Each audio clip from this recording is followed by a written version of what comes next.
नमस्कार दोस्तों, कैसे हो आप सारे लोग। आशा करते हैं हम जो जहाँ पर भी हैं अपन अपन कर्तव्यों को सच्चाई के साथ और प्यार के साथ निभाने की जी तोड़ कोशिश किए जा रहे हैं।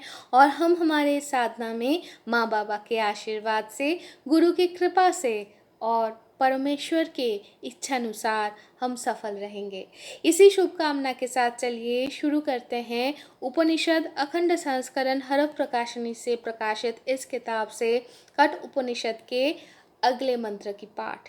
ये जो किताब है जहाँ से हम पढ़ रहे हैं, इस किताब के अनुवादक और संपादक हैं अतुल चंद्र सेन, सीतानाथ तत्भूषण, महेश चंद्र घोष महाशय। तो चलिए शुरू करते हैं। तो कोई भी अच्छा काम शुरू करने से पहले मन को शांत करने की ज़रूरत होती है। तो चलिए हम हमारी मन को शांत करने के लिए शुरू करते हैं शांति पाठ से। ओम सह नावधतु सहनो भुनक्तु सह वीर्यं करवावहै तेजस्वी नावधीतमस्तु मा विद्विषावहै। ओम शांति शांति शांति। अर्थात आचार्य और शिष्य हमारे उभय को ब्रह्मतुल्य भाव से रक्षा करें। ब्रह्म हमारे उभय को विद्या फल तुल्य भाव से भोग कराएं। हमारे उभय को समभाव से विद्या लाभ के उपयुक्त वीर्य सामर्थ्य अर्जन करने के लिए उपयुक्त करें। हमारे अध्ययन वीरशाली हो, अर्थात हमारे लब्ध विद्या सफल हो। हम परस्पर को विद्वेष ना करें। हमारी आध्यात्मिक, आधिदैविक और आधि भौतिक ये त्रिविध विघ्न का शांति हो। इसी शुभकामना के साथ, इसी शांति पाठ के साथ चलिए आगे बढ़ते हैं। अभी तक हम लोग कठ उपनिषद के पहले अध्याय की प्रथम वल्ली की संपूर्ण पाठ कर चुके हैं। सीखे हैं या नहीं कह नहीं सकते, लेकिन संपूर्ण पाठ हम कर चुके हैं। और जिससे हमें पता चला है कि नचिकेता कौन है, कैसे वो यमलोक में पहुँचे और कैसे उनको 3 वर मांगने की आशीर्वाद मिली। और फिर वो पहले दोनों वर तो प्राप्त कर लिए, लेकिन तीसरे वर में जब वो प्रार्थना की कि यमराज से कि उनको आत्म तत्व जानने की इच्छा है, तो यमराज उनको ना देने के लिए खूब सारे लुभावने, बाकी सारे आशीर्वाद, बाकी सारे प्रलोभन वो दिखाने लग गए। तो इन सारे प्रलोभन से वो लुब्ध नहीं हुए। तो आखिरकार इसी नोशन में, मतलब ऐसे ही ख़त्म होती है पहली बल्ली और फिर शुरू हुई थी द्वितीय बल्ली। अभी तक हम द्वितीय बल्ली में जहाँ तक हम लोगों ने सीखा है या पढ़ा है, तो चलिए एक बार वापस से याद कर लेते हैं।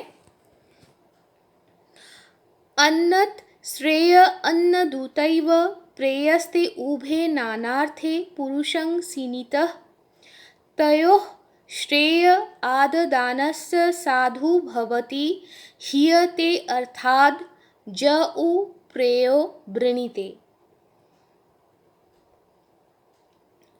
श्रेयस्य प्रेयस्य मनुष्यमेतस्थौ संपरीत्य विविनक्ति धीरः श्रेयो हि धीरो अभि प्रेयसो वृणीते प्रेयो मंदो जोगोक्षेमाद् वृणीते। स त्वं प्रियान् प्रियरूप कामान विद्यायन् नचिकेत अत्तस्राक्षिः नैतां श्रृङ्कां वित्तमयीमवाप्तो यस्यां मज्जन्ति बहवो मनुष्याः। दूरमेते विपरीते विशुचि अविद्या जाच विद्येति ज्ञाता विद्याभीप्सिनं नचिकेतसं मन्ये न त्वा कामा बहवो अलोलुपन्त। अविद्यायामन्तरे वर्तमानाः स्वयं धीराः पण्डितमन्यमानाः दन्द्रम्यमाणाः परिजन्ति मूढा अन्धेनैव नीयमाना यथान्धा। यहाँ तक हम लोगों को पता पड़ा कि वो जो प्रथम बल्ली में हम लोगों को पता पड़ा था, हम लोगों को ये जानने को मिली थी कि यमराज खूब प्रलोभन दिखाते रहे। जब वे अपने शिष्य को टस से मस नहीं करवा पाए अपने प्रार्थना से, आत्म ज्ञान प्राप्ति की इच्छा से, तब वो कहने लगे कि प्रेय अपेक्षा श्रेय कर्म करना ही विहित है। श्रेय कर्म और प्रेय कर्म की डिफरेंस क्या, पार्थक्य है, वो हम लोग जाने, और वही हम जाने कि अपने शिष्य सही पात्र है, ये जानने के बाद ही यमराज उनको आत्मज्ञान देना चालू किए।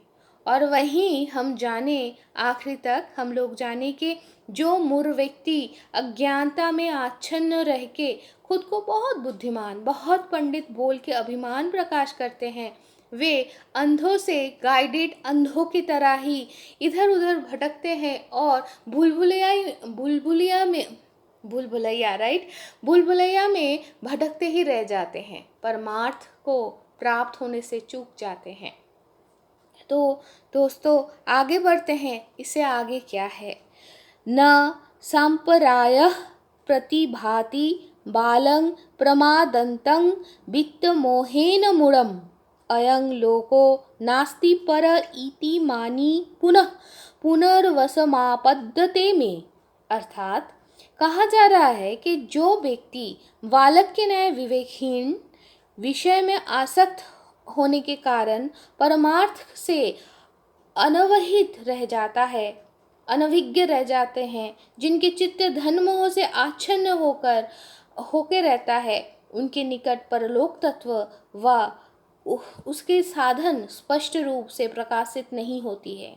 ये जो लोक है यही अस्तित्व है, परलोक नहीं है, ये सोच के जो व्यक्ति अब अपने आप को चालित करता रहता है, वो बारंबार मेरे अधीन यानी कि यमराज के अधीन होता रहता है। अर्थात उसको पुनः पुनः जन्म और मरण के इस साइकिल में, इस चक्र में पड़ना पड़ता है। इसके अर्थ क्या है? सिंपल सा ऐसा है कि कुछ दिन पहले मैं बहुत ज्ञानी दो व्यक्तियों के वार्तालाप की साक्ष्य बनी। वहाँ पर एक बहुत ही बुजुर्ग एक महिला वो कह रही थी कि वो तब छोटी थी, उनके सास बार बार उनको बोले कि तुम गीता पढ़ो, तुम गीता पढ़ो, लेकिन उनको संस्कृत नहीं आती थी, तो वो जैसे भी हो वो पढ़ने लगी। और वो कह रही थी कि आज इतने सालों बाद आज उनके सामने गीता, आज भी उनको संस्कृत की व्याकरण नहीं पता, आज भी उनको संस्कृत पता नहीं, लेकिन फिर भी गीता के हर शब्द उनको उनके सामने अपना जो रहस्य है वो प्रकाशित करती रहती है।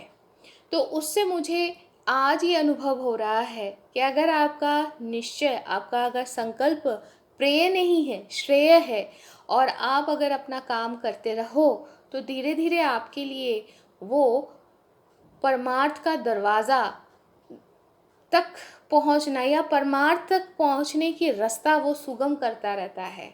और अगर नहीं, अगर आप श्रेय के को छोड़कर, त्याग कर प्रेय के चक्कर में पड़ गए तो दोस्तों वैसा होगा, पाप करके, किसी को ठग के, किसी को असत्य का साथ देकर फिर गंगा नहा लिए, तो हम समझ लिए कि पाप धुल गए और फिर पाप करने चले गए।